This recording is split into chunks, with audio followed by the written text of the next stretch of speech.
The IU McCalla School is hosting an exhibit celebrating 100 years of 16mm film. The exhibit, A Century of 16mm Film, aims to educate people on how the format has evolved since it was released in 1923. Isabella Vesperini has this report. There are 62 cameras and projectors in the exhibit dating back to 1923. The majority come from Alan Lewis, the head of preservation and film archiving at the National Archives. Before 1923, all that existed and had existed for the previous 28 to 30 years was 35mm motion picture film capture on enormously huge cameras that were hard to move, that really, it was expensive.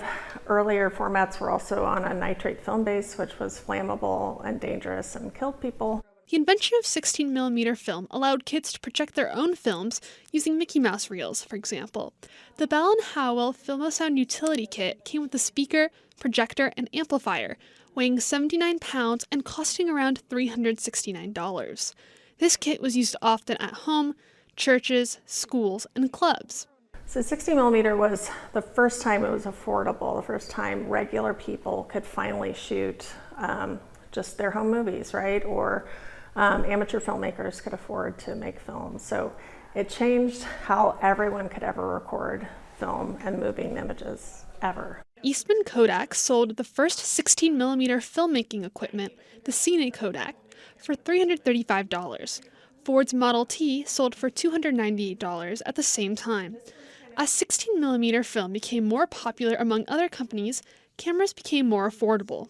I know compared to your phone, it's not tiny, but compared to like a 35mm camera that doesn't move, it's pretty great. Projectors and cameras were also designed to get Army footage for war films, despite being very bulky and heavy.